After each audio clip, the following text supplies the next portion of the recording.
Hello everyone, నేను మీ రూపా రుక్మిణి. ఇవాళ ఇంకో కొత్త పుస్తకంతో వచ్చాను మీ ముందుకి. ఉలిపి కట్టెలు.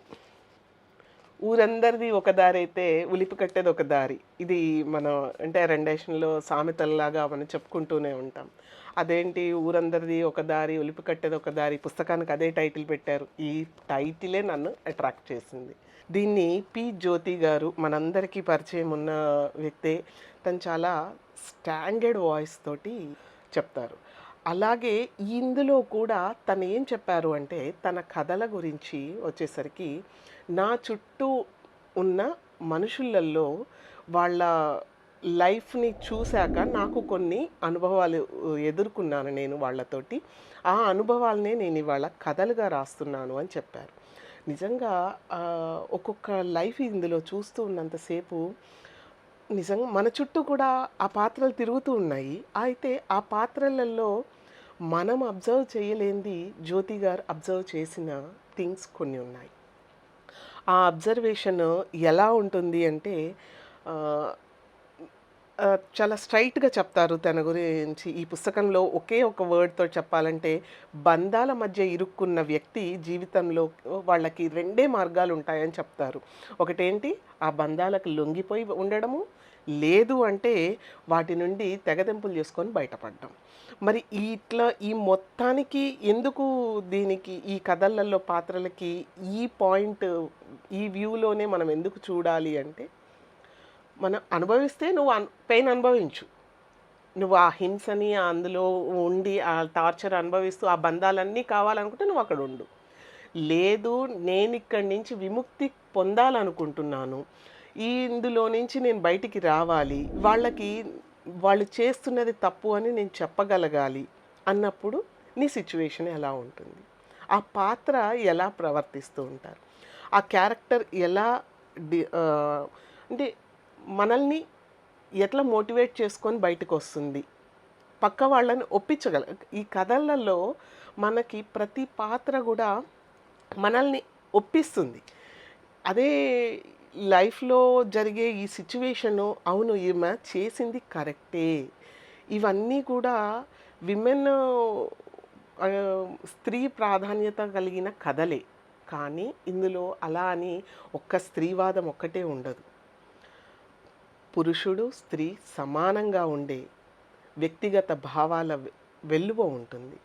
ఈ వ్యక్తిగతంగా వ్యక్తి నిలబడడం ఎలా, మానసికంగా తను స్టేబుల్ అవ్వడం ఎలా, ఆ స్టేబుల్ అయినప్పుడు ఎలాంటి సిచ్యువేషన్స్ని వాళ్ళు ఫేస్ చేశారు, ఆ సిచ్యువేషన్స్ ఫేస్ చేయడంలో వాళ్ళకి ఏమైనా ప్రాబ్లమ్స్ ఎదురవ్వకుండా ఉంటాయా. నిజంగా ఒక చిన్న సంఘటన తీసుకుంటే ఆ సంఘటనల్లో నుంచి మనం ఎట్లా వస్తాం. ఒక స్నేహితుడే ఎదురవుతాడు, ఆ స్నేహితుడే మన ఇంటికి వస్తూ ఉంటాడు, వెళ్తూ ఉంటాడు. కానీ ఆ స్నేహితుడుతో ఎలాంటి రిలేషన్స్ ఉంటాయి, అతని వల్ల వచ్చే ప్రాబ్లం ఏంటి, ఆమె వల్ల వచ్చే ప్రాబ్లం ఏంటి, అటువంటి సందర్భాలలో మన థర్డ్ పర్సన్గా మనం వ్యూ ఎలా ఉంటుంది, ఆ థర్డ్ పర్సన్ వ్యూని ఇక్కడ జ్యోతి గారు నేను మూడో మనిషిగా చూసినా కూడా ఆ కథలలో పాత్రల ద్వారా వివరించడం అనేది చాలా బాగా నచ్చింది. ఈ కథలు నన్నైతే చాలా ఆకట్టుకున్నాయి. అయితే తన రైటప్స్ మీద నాకు ఎప్పుడు కూడా చాలా బోల్డ్ ఒపీనియన్ ఏంటి అంటే, తను ఏది చెప్పినా చాలా బోల్డ్గా అంటే స్ట్రాంగ్గా చెప్తారు. మనుషులు ఇలా ఉంటేనే రైట్, ఇలా ఉండకూడదు అనేది ఏదైనా సరే ఒక సిద్ధాంతపరంగా చెప్తూ ఉంటారు. అయితే ఇందులో ఆశావాహ దృక్పథంతో ఉండే క్యారెక్టర్స్ ఉంటాయి, వాళ్ళు ప్రయాణం చేస్తారు. ఇందులో ఫస్ట్ కథ వచ్చేసి మనకి మొత్తము ఇందులో 15 కథలు ఉంటే ప్రశ్నార్థకం కథ. ఈ కథలోకి వచ్చేసరికి మనకి ఎదురయ్యే పాత్రలు చాలా చిన్న హోటల్ పెట్టుకొని ఒక ఆవిడ బ్రతుకుతూ ఉంటుంది. ఆవిడ దగ్గరికి ఒక ప్రయాణికురాలు అక్కడికి వెళ్ళినప్పుడు ఆ హోటల్ యజమానిగా ఆమె లైఫ్ ఎలా ఉంది అని చెప్పి తెలుసుకోవడమే ఈ కథ. అందులో ఆ హోటల్ పెట్టిన ఆమె ఎలా హోటల్ని నిర్వహిస్తుంది అని చెప్పి తెలుసుకోవడంలో ఆమె కథను తెలుసుకుంటారు ఈవిడ. ఆ కథ ఎలా ఉంటుంది, హస్బెండ్ అంతా బాగోకపోయినా కూడా ఆమె తన వంటలు చేసుకొని తన హోటల్ నిర్వహిస్తూ ఉంటుంది. ఆ నిర్వహించడానికి తను సామాజిక పరంగా ఒక దౌర్బల్యమైన సిట్యుయేషన్‌ని ఫేస్ చేస్తుంది. ఎటువంటిది అంటే భర్త పిల్లలు పుట్టిన మగ సంతానం కలగలేదు అని చెప్పి ఆమెని ఇస్తాడు. ఆ వెళ్ళగొట్టినప్పుడు ఆమె బయటికి వచ్చిన సందర్భం ఏదైతే ఉంటుందో అది ఆ ఊరిలో ఒక వ్యక్తికి ఆమెకి ఏ సంబంధము ఉండదు. అయినా కూడా అతను ఆమెని చేరదీస్తాడు. ఎందుకు చేరదీయాల్సొస్తుంది అంటే పరిస్థితులు అక్కడికి వచ్చేసరికి ఆమెకి అతనికి డైరెక్ట్‌గా ఒక మాట మాట్లాడుకునే అవకాశము ఉండదు. ఒక షేర్ చేసుకునే విషయాలు షేర్ చేసుకునే అవకాశాలు ఏమీ ఉండవు. అయినా వాళ్ళ పాప ఒకసారి కింద పడినప్పుడు అతను చేరదీస్తాడు. ఆ అమ్మాయి కోసం అని చెప్పి అతను ఆమెతోటి జరిగిన యాక్సిడెంట్ విషయం చెప్పి ఆ అమ్మాయిని సేవ్ చేస్తాడు. ఆ జరిగిన ఒక చిన్న సిట్యుయేషన్‌ని పట్టుకొని హస్బెండ్ ఆమెని ఇంటి నుంచి బయటికి వెళ్ళగొట్టడము, ఆ వచ్చిన ఆవిడ ఈ యాక్సిడెంటల్‌గా కలిసిన అతనితోటి జీవితాంతము అతని నీడలోనే బ్రతుకుతూ ఉంటుంది. అంటే అతని నీడలో అతని మీద ఏమి ఆర్థికంగా ఆధారపడిందా? కాదు. ఆమె స్వతంత్రంగా ఉన్నా కూడా ఆమె ఆ ఆడపిల్లల్ని, ముగ్గురు ఆడపిల్లల్ని పెట్టుకొని బ్రతకడం అనేది ఈ సొసైటీలో ఎలాంటి సిట్యుయేషన్స్‌ని ఫేస్ చేస్తుంది. ఆ సిట్యుయేషన్స్ నుంచి ఆమె ఎలా బయటికొచ్చింది, ఆమె ఒంటరిగా ఎలా నిలబడింది. ఈ కథ సారాంశం. ఈ కథలో అంటే నాకు అనిపించింది ఏంటంటే ఈ కథలో మనుషుల మధ్య స్త్రీ, పురుష సంబంధాలు ఒకటే ఉండడం అనేది కాదు. మానవ సంబంధాలు అనేది ఎంత ముఖ్యమో, ఆ మానవ సంబంధాల మధ్య మాటల బంధం ఎంతవరకు ఉంటుంది, మానసిక బంధం ఎంతవరకు ఉంటుందని తెలిపే కథ ఈ ప్రశ్నార్థకం. ఈ ప్రశ్నార్థకంలో నుంచి మనం బయటికి రావడం చాలా కష్టం అనిపిస్తుంది. అయితే నెక్స్ట్ ఇంకో కథకొచ్చేసరికి శిక్ష. మనం అనుకుంటాం, ఈ ఫ్యామిలీస్‌లో కొంతమంది ఆడపిల్లల్ని చూసినప్పుడు, అబ్బా! ఈ అమ్మాయి ఎంత హ్యాపీగా ఉంది, ఎంత సంతోషంగా ఉంది. ఈ వాళ్ళకేం తక్కువ అని చెప్పేసి అనుకుంటాం. కానీ ఆ 4 గోడల మధ్యలోకి వెళ్తే ఆ అమ్మాయి ఆ కుటుంబంతో ఎలాంటి బాధని అనుభవిస్తుంది అనేది మనకి తెలుస్తుంది. అంటే ఎవరికైనా మనం అందులో లోపలికి వెళ్ళగలిగితే, ఆ మనిషి లోపలికి వెళ్ళగలిగితేనే ఆ కుటుంబం లోపల ఏం జరుగుతుందో తెలుస్తుంది. అయితే ఇలా ఒక ఈ శిక్ష అనేది ఎవరికి వాళ్ళు బయట వాళ్ళకి మేము శిక్ష వేస్తున్నాము అని అనుకునే టైప్‌లో ఉండదు. ఈ ఆడపిల్లల మనస్తత్వాలలో ఎలా ఉంటుంది అంటే, ఈ కుటుంబం అంతా కూడా నన్ను ఒత్తిడికి తీసుకొని వచ్చి, ఈ ఒత్తిడిలో నుంచి నన్ను బయటపడనీయకుండా చేస్తున్నారు వీళ్ళు. ఈ ఈ కుటుంబ వ్యవస్థలో నాకు జరిగిన అన్యాయాన్ని నేను ఎలా వీళ్ళకి ఉండాలి అనని ఒక ఆలోచన వస్తుంది ఆమెకి. ఆ ఆలోచనలో నుంచి ఆమె ఒక రిలేషన్‌లోకి వెళ్ళడం జరుగుతుంది. ఆ రిలేషన్ ఎంతవరకు ఆమెకి సహకరించింది? అసలు ఆమె చేసిన పని కరెక్టేనా? కాదా? ఆ కరెక్టే అయితే ఎందుకు కరెక్ట్? అవ్వకపోతే ఎందుకు కరెక్ట్? ఇక్కడ జ్యోతి గారు చాలా బ్యాలెన్స్‌డ్‌గా స్టోరీని రాశారు. ఎలా అంటే ఆ అమ్మాయి వైపు నుంచి ఆలోచిస్తే మనకి షీ ఈజ్ రైట్ అనిపిస్తుంది. ఆ కుటుంబ సభ్యుల వైపు నుంచి చూస్తున్నప్పుడు వాళ్ళు రైట్ ఏమో అనిపిస్తుంది. అంటే ఎవరిని ఇక్కడ ఓపెన్‌గా నీది మిస్టేక్ అని చెప్పే సిట్యుయేషన్ ఉండదు. ఎవరి పాత్ర వాళ్ళకి న్యాయంగా అనిపిస్తుంది ఇక్కడ. ఆ అన్యాయాలు ఎవరికి శిక్ష వేశారు? అసలు శిక్ష అనుభవించింది ఎవరు? అది ఒక పాఠకుడిగా మనం చదివినప్పుడు మాత్రము లిటరల్లీ మనం పెయిన్ ఫీల్ అవుతాం. తర్వాత ఇంకొక కథ వచ్చేసి 'గులాబీ రంగు చీర'. ఈ కథ అసలు మనకి చాలా సార్లు బయటికి వెళ్ళి మనకి ఎదురవుతూ ఉంటారు. ఆ ఆడవాళ్ళ పెయిన్ ఎలా వస్తుంది? వాళ్ళు ప్రాస్టిట్యూట్ చేస్తున్నారనో, లేకపోతే ఇలా అనో మనం వార్తలలో చాలామందిని చూస్తూ ఉంటాం. జనరల్‌గా అటువంటి వాళ్ళు ఎదురుపడడం అనేది జరిగినప్పుడు మనకి ఎలాంటి ఫీలింగ్ కలుగుతుంది? ఇక్కడ ఆ అమ్మాయి ప్రాస్టిట్యూట్ చేస్తూ బ్రతుకుతున్న ఆమెకి ఎంత జాలి గుణం ఉంటుందంటే అక్కడ ఒక అబ్బాయి కనిపిస్తాడు. ఆ అబ్బాయికి ఆకలి లేదు అని. అంటే వాడికి ఆ అనాథ పిల్లవాడికి, ఆ అమ్మాయికి ఎలాంటి సంబంధం లేదు. ఆమె బలవంతంగా ప్రాస్టిట్యూట్ చేయబడింది. ఆమెకు వచ్చిన ఆ 2, 3 పైసలతోటి కూడా ఈ అనాథ పిల్లవాడికి ఇంత భోజనం పెట్టాలని చెప్పి పెడుతుంది. అంటే మానవత్వం ఇక్కడ. ఆ అమ్మాయికి ఆ చిన్న పిల్లాడికి ఏ సంబంధం లేకున్నా, ఆ అమ్మాయిలో ఉన్న మానవత్వాన్ని థర్డ్ పర్సన్‌గా ఎలా రిజిస్టర్ చేశారు. అంటే మొత్తం ఈ కథని రాయడంలో మనము ఎలా ఫీల్ అవుతాము. అక్కడ నిజంగా మన కళ్ళ ముందే ఆ సంఘటన జరిగితే, ఆ పిల్లాడికి ఒక రూ. 5 ఇవ్వడానికి మనమైతే ఎంత ఆలోచిస్తాం. కానీ ఆ అమ్మాయికున్న రూ. 50లోనే ఆ అమ్మాయి ఎలా చేయగలిగిందంటే, అది కేవలం మానవత్వంతో కూడిన ఒక ధర్మం. ఆ ధర్మాన్ని కూడా అంత కష్టంలో కూడా ఆ అమ్మాయి చేసింది అని చెప్పడము ఈ కథలో ఆహ్, ఉంటుంది. అంటే మన ప్రయాణాలు, మన హడావిడిలో మనమే ఉంటాం. ఎప్పుడు పక్కవాడి గురించి ఆలోచించే ఆలోచన ఎప్పుడొస్తుంది? అంత దయ మనలో ఎప్పుడు వస్తుంది? ఉంటుందా? అసలు నిజంగా అని మనం ఆ ప్రశ్న వేసుకునే స్థాయికి ఈ కథని నిర్మాణం చేశారు. ఇంకా కొంతమంది జీవితాలుంటాయి. వుమెన్ ఓరియెంటెడ్ అంటారు. లేకపోతే చాలా అందమైన జీవితాలు అని చెప్పేసి అంటారు. మన జీవితాలలో ఇట్లా మొత్తం అన్నీ చెప్పుకుంటూ పోతే ఈ కథల్లో స్త్రీ పాత్రలతో పాటు పురుష పాత్రలు కూడా ఉంటాయి. ఒక కథ ఉంది ఇందులో. ఆ కథలో వచ్చేసరికి ఆహ్, ఏంటది 'సోఫీస్ చాయిస్' అని అంటాం. యాక్చువల్‌గా 'సోఫీస్ చాయిస్' ఇదైతే ఫస్ట్ టైం నేను వినడము. 150 పేజ్. యెస్.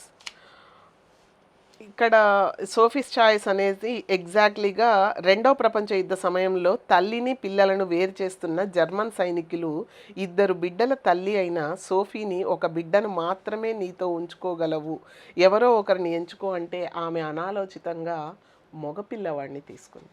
చూడండి, ఇంట్లో ఒక ఆడపిల్ల, ఒక మగపిల్లవాడు ఉన్నప్పుడు పెద్ద పెద్దగా మనకి డబల్ బెడ్రూమ్స్ ఇల్లు ఉన్నప్పుడు మనకేం ప్రాబ్లం అనిపించదు. కానీ ఒకే గదిలో ఇద్దరు మగపిల్లలు, ఇద్దరు ఆడపిల్లలతో ఉండే జీవితాలు, లేదా ఒక అమ్మాయి, ఒక అబ్బాయితో ఉండే ఆహ్, ఆహ్, జీవితాలు ఎలా ఉంటాయి మనకి? ఆ పేదరికంలో ఉన్న తల్లిదండ్రులు ఆ ఆడపిల్లకి సరైన రక్షణ దొరుకుతుందా? అది చాలా ఉమ్మడి కుటుంబాలలో చాలా సర్వసాధారణంగా ఆడపిల్లలు కొన్ని సార్లు అనుభవించాల్సొస్తుంది. అలాంటివి జరగట్లేదా అంటే మీ టూ ప్రోగ్రామ్స్ ఇవి పెట్టినప్పుడు చాలామంది వాళ్ళ వే ఆఫ్ ఎక్స్‌ప్రెస్ చేసుండొచ్చు. కొన్ని కుటుంబాలలో అవి బయటికి వస్తాయి. కొన్ని కుటుంబాలలో కనీసం పక్క వాళ్ళకి కూడా ఏమి చెప్పనివ్వరు. కానీ ఇక్కడ ఈ సిట్యుయేషను, ఆ అమ్మాయి పెయిన్ అనుభవిస్తూ తన స్కూల్లో ఒక టీచర్‌కి తన పెయిన్ మొత్తము ఇంట్లో తన బ్రదర్ నుంచి తను ఫేస్ చేస్తున్న దాన్ని చెప్పింది. అంటే ఒకే వయసు, ఒక సంవత్సరం, 2 సంవత్సరాలు తేడా ఉన్నప్పుడు హార్మోన్స్ యంగ్ జనరేషన్‌గా మారుతున్న టైంలో ఆ మగపిల్లలలో కొత్తగా వచ్చే భావాలు, ఆడపిల్లగా తన ఫీమేల్ బాడీ గ్రోత్ అవుతున్న సిట్యుయేషన్, ఈ రెండింటిని బ్యాలెన్స్ చేయలేని తల్లిదండ్రుల మధ్య ఉన్నప్పుడు ఆ పిల్లలిద్దరూ ఎలా ఉంటారు? ఆ పిల్లల ప్రవర్తన ఎలా ఉంటుంది? ఆ అమ్మాయి ఎందుకు పెయిన్ ఫీల్ అయ్యి, ఆ పెయిన్‌ని ఇంట్లో చెప్పుకోలేక బయటికొచ్చినప్పుడు బయట పర్సన్స్ ఆ అమ్మాయిని ఎలా హ్యాండిల్ చేస్తారు? ఆ అమ్మాయిని హ్యాండిల్ చేసేది మళ్ళీ బయట కూడా ఒక మగ వ్యక్తి అయ్యి ఉండాలి. అదేంటి అంటే ఎప్పుడు కూడా ఫీమేల్ అట్రాక్ట్ అయ్యేది మేల్‌కి, మెయిల్ అట్రాక్ట్ అయ్యేది ఫీమేల్‌కి. అందులో కూడా టీనేజర్స్ చాలా ఈజీగా మెల్ట్ అంటే మైండ్ డైవర్ట్ అయిపోయేది ఎక్కడ అంటే టీనేజ్‌లో ఎవరైతే స్నేహం చేస్తారో, చాలా ప్రేమగా మనతో ఎవరైతే ఉంటారో వాళ్ళ మీద వాళ్ళు చాలా తొందరగా వెళ్ళిపోయి వాళ్ళతోటి వాళ్ళ పెయిన్ అంతా చెప్పుకుంటూ ఉంటారు. ఒక 16 ఏళ్ల కుర్రాడు ఎలా ఉంటాడు? నేను అన్నీ చేయగలను అనే ఒక గట్స్ నాకే ఉంటాయి అనే దాంట్లో ఉంటాడు. అమ్మాయి డిపెండెన్స్‌ని కోరుకున్నప్పుడు ఆ పిల్లాడు ఇలా ఒక టీచర్‌కి స్టూడెంట్స్ ఎదురైనప్పుడు తను ఎలా వాళ్ళని రిసీవ్ చేసుకుంటుంది. చాలా బ్యాలెన్స్డ్‌గా రాశారు ఈ స్టోరీని. అటు పేరెంట్స్ కూడా ఏమి చేయలేక, పేరెంట్స్ ఏం చేశారు, ఆ అబ్బాయిని కాపాడుకోవాలి, కూతుర్ని కాపాడుకోవాలి, కొడుకుని కాపాడుకోవాలి. అటువంటి టైంలో తల్లి ఏం చేస్తుంది? ఎవరిని ఎంచుకుంటుంది? కొడుకునే ఎంచుకుంది తల్లి. మరి కూతుర్ని ఏం చేసింది? అక్కడ ఆ సమస్యకు పరిష్కారం ఏం చూపిచ్చారు? ఈ కథ చదివి తెలుసుకోవాలి మనం. అదే మరి మనమైతే ఏం చేస్తాం? అంటే యాజ్ ఏ పేరెంట్ ప్లేస్‌లో ఉన్నప్పుడు ఏం చేస్తాం? లేదు ఆ సమస్యను పరిష్కరించడానికి మీరైతే ఏం చేస్తారు? ఖచ్చితంగా ఈ కథ చదివితే మీకు దాని ఫైండ్ ఔట్ ఆన్సర్ మీకొస్తుందా? లేకపోతే ఇక్కడ జ్యోతి గారు మెన్షన్ చేసిన సాల్వేషన్ కరెక్ట్‌గా ఉందా? మనం చూడొచ్చు. అంటే అదేంటి అండి, మనకి కూడా కొన్ని అభిప్రాయాలు ఉంటాయి కదా! ఆ అభిప్రాయాలు ఇలా చేసుంటే బావుండు, కాదు కరెక్ట్ కాదు అని చెప్పడం కాదు. రియాలిటీ ఆఫ్ లైఫ్‌లో ఇది ఫేస్ చేయాల్సొస్తే ఈ సిట్యుయేషన్ మనం ఎలా ఉంటాం? నిజంగా ఎలాంటి ఆన్సర్ ఇస్తాం? ఎలాంటి పరిష్కారాన్ని చూపిస్తాం? ఇవి ఆలోచించాల్సిన కథలు. ఇంకొక కథకొస్తే 'అనన్య' నన్ను చాలా అంటే తిప్పలు పెట్టిన కథే అని అనుకోవాలి. మానసికంగా చాలా పెయిన్ అనుభవించాను నేను. అదేంటి అంటే లిటరల్లీ ఇప్పుడు జరుగుతున్న వే ఆఫ్ లైఫ్ స్టైల్ అనండి, సాఫ్ట్‌వేర్ సైడ్ ఎక్కువగా కల్చర్ మూవింగ్, వైఫ్ స్వైపింగ్. అది చాలా ఈజీగా కంటెంట్ వెళ్ళిపోతోంది అనంటే అసలు తప్పే కాదు అని చెప్పే జనరేషన్ ఇప్పుడు మన ముందు మనకి నిలబడి ఉంది. అది తప్పు, ఒప్పు అని చెప్పి డిసైడ్ చేయడం కాదు ఇక్కడ. అసలు యెస్ ఆర్ నో అనేది ఆ అమ్మాయికి ఒక రైట్ ఉంటుంది. ఆ అబ్బాయికి ఒక రైట్ ఉంటుంది. ఇక్కడ ఆ అమ్మాయి చెప్పాలి యెస్ అని చెప్పడంలో నాకు స్వేచ్ఛ ఉంది అని అసలు స్వేచ్ఛ అనేది ఏంటి అని చెప్పగలిగే కథ ఇది. ఫీమేల్ వర్షన్‌లో నేను చాలా స్వేచ్ఛగా ఉన్నాను అంటే నలుగురితో తిరగడం స్వేచ్ఛ కాదు. అది ఫెమినిజం కాదు.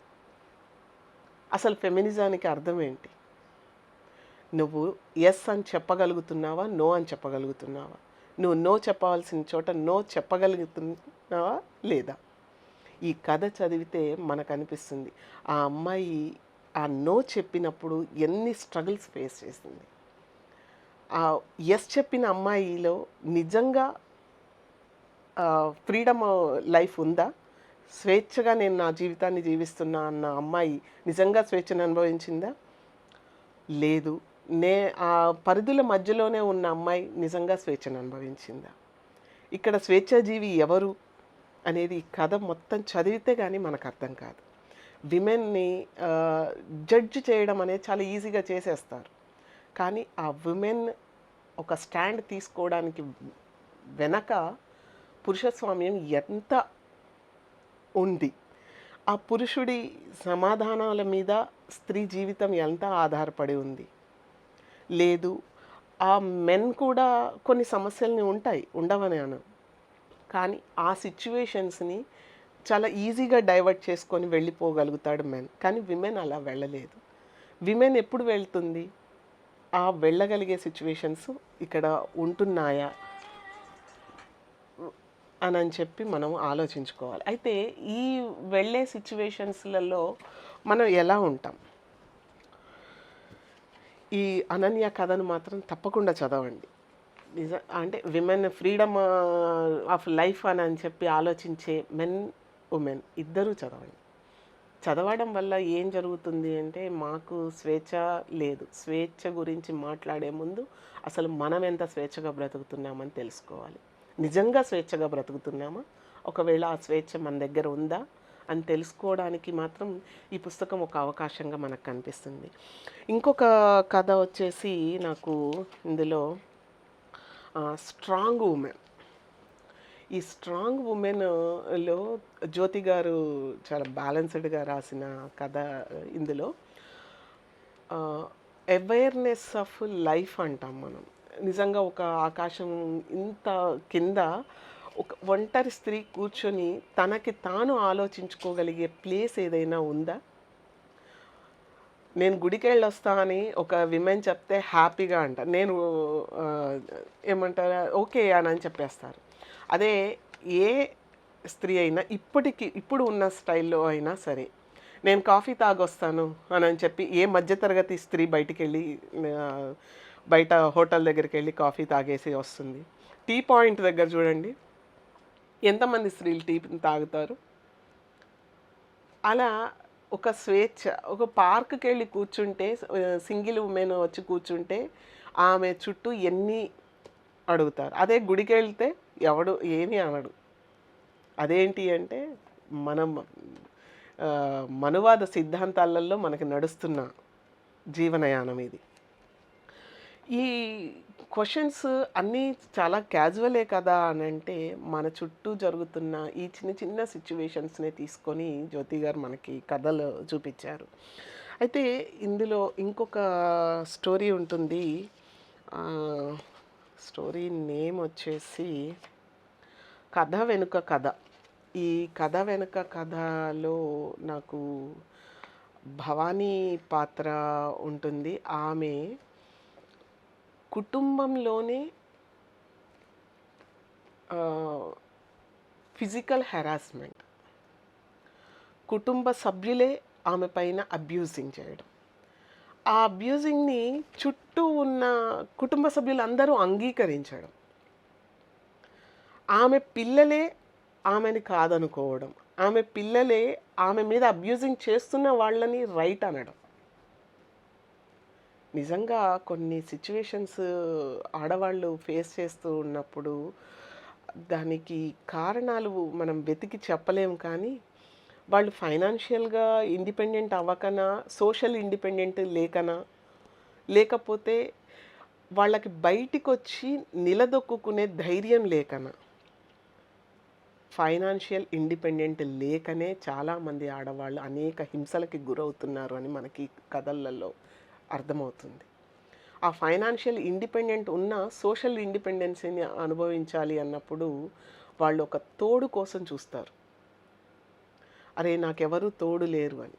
కానీ ఆ తోడు ఏది అవసరం లేకుండా ఎంతమంది నిలబడతారు అనేది చాలా కష్టమైన పని.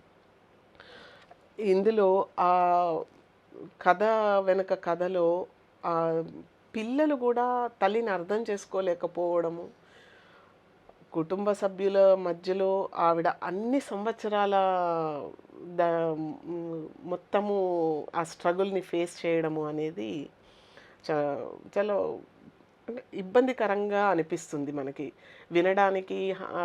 ఏంటి ఇంత స్ట్రగుల్ ఫేస్ చేస్తారా అంటే, బయటికి జరుగుతున్న కుటుంబాలలో బయటికి తెలుస్తేది ఒకటైతే కుటుంబం లోపల ఉండే సిచ్యువేషన్స్ వేరుగా ఉంటాయి. ఇది చాలామంది స్త్రీల పరిస్థితి. నాకు తెలిసి కూడా ఇటువంటి స్త్రీలు ఉన్నారా అంటే ఉన్నారు. ఈ కథ చదివినప్పుడు నాకు స్నేహితులలోనే ఒక అమ్మాయి నాకు చాలా అనిపించింది. అవును ఇది తన లైఫే కదా! అదేంటి అంటే నిజంగా ఉన్నారండి. అలాంటి లైఫ్ చూసినప్పుడు మనకి సమస్య పరిష్కారాలకి మనకేమి ఉండవు. వాళ్ళంతట వాళ్ళే బయటికి రావాలి ఆ కుటుంబ జీవనంలో నుంచి. మరి కుటుంబాన్ని ఎదిరించినందుకు మనమేమన్నా ఊరుకుంటామా? వాళ్ళు బయటికి రాగానే. మనం ఖచ్చితంగా ఫింగర్ ఔట్ చేసి చూపిస్తాం. కానీ వాళ్ళు ఏ సిట్యుయేషన్‌లో ఒక అమ్మాయి బయటకొచ్చి నిలబడాలనుకుంటోంది అని అర్థం చేసుకొని సపోర్ట్ ఇవ్వాలి మనము అని చెప్పగలిగే కథలు ఇవి. ఆ సింగిల్ ఉమెన్ ఎందుకు ఉండాలనుకుంటుంది. అంతేకాకుండా సింగిల్ ఉమెన్ అనగానే తనకి ఏ బాధ్యతలు ఉండవనని చెప్పి కూడా ఉద్యోగం చేసే దగ్గర ఎంతమందో వాళ్ళ వర్క్‌ని నువ్వు సింగిల్ ఉమెన్‌వే కదా! నువ్వు యూ కెన్ నువ్వు చేయగలవు అని చెప్పేసి ఆవిడ మీద బర్డెన్స్ పడేసి వెళ్ళిపోవడం కూడా ఈ కథల్లో ఒక పాత్ర ఉంటుంది. అయితే మనుషులు బంధుత్వాలు సరిగ్గా నడవాలంటే మాత్రం ఎప్పుడు సర్దుకుని పోవలసింది కుటుంబంలో ఎవరు అంటే ఆడపిల్లలే సర్దుకుపోవాలి. అది అమ్మ స్థానంలో అయినా, కూతురు స్థానంలో అయినా, భార్య స్థానంలో అయినా, ఎక్కడైనా సరే విమెనే సర్దుకుపోవడం అనేది ఎక్కువ. అంటే నీకు బంధం కావాలంటే సర్దుకుపో అని చెప్తారు. మరి మగపిల్లల విషయం ఏంటి? మగపిల్లలు అమ్మ తోటి, భార్యతోటి బాధ అనుభవించారా? కూతుర్లతోటి మగవాళ్ళు వేదన అనుభవించరా? అది కూడా ఉంటుంది. ఆ పెయిన్ కూడా వాళ్ళలో ఉంటుంది అని చెప్పే ఒక కథ ఇందులో ఉంది. అందుకే నేను ఏమంటున్నా అంటే ఇందులో ఓన్లీ ఫెమినిజం ఒక్కటే ఉంది అని మాత్రం చెప్పొద్దు. ఇందులో మనుషుల బంధాల మధ్యలో ఉండే ఒక ఊగిసలాట. ఆ బంధాల్లో తీసుకొచ్చి పెట్టే పెయిన్‌తో పాటు ఆ బంధాలు తీసుకొచ్చే బలం కూడా ఎంత ఉంటుంది అని చెప్పగలిగేవి ఇవి. అయితే ఇందులో శారీరక సంబంధాలకి, మానవ సంబంధాలకి ముడి పెట్టకుండా నిజానికి మన వే ఆఫ్ ఇప్పుడు రొటీన్ లైఫ్‌లలో ఎలా ప ఉన్నాము, మన పక్కన ఉన్న వాళ్ళ గురించి మనం ఆ ప్లేస్‌లో ఉన్నప్పుడు ఎలాగ ఆలోచించగలుగుతున్నామా లేదా? ఇక్కడ చెప్పిన విషయాలన్నీ కూడా జ్యోతి గారు రియల్ లైఫ్‌లో ఆ పాత్రల్ని నేను ఎదురుపడి చూశాను అని ఒక మాట అన్నారు. తనే ముందు మాటలో చెప్పుకున్నారు. కానీ నిజంగా ఆవిడ అంత స్టేబుల్‌గా ఈ స్టోరీస్‌ని నారేట్ చేయడం అనేది నాకు చాలా నచ్చింది. ఈ ప్రతి దాంట్లో క్యారెక్టర్‌కి ఒక అంతఃమథనం ఉంటుంది. ఇక్కడ న్యాయం చేశామా? అన్యాయం చేశామా? ఆ పాత్ర నిజంగా నిర్మించడంలో ఎక్కడన్నా అన్యాయం జరిగిందా? అని వా రైటప్‌లో తను చాలా సార్లు చూసుకున్నారేమో అనిపించింది. అంటే మనకి చదివినప్పుడు ఏ పాత్ర ఇది అన్యాయంగా రచించబడిందని అనిపించదు. అంటే ఆ పాత్రకి న్యాయం జరిగింది. ఏ పాత్రలో నిలబడి చూసినా మనము ఆ పాత్రకి న్యాయం జరిగిందనిపించేలాగా ఈ స్టోరీ నేరేషన్ బాగుంది. ఉలిపి కట్టెలు చదవండి, ఎంజాయ్ చేయండి బుక్. చదివిన తర్వాత కొంచెం ఆలోచించండి. మన ఆలోచనే మనల్ని ముందుకు నడిపిస్తుంది. Thank you.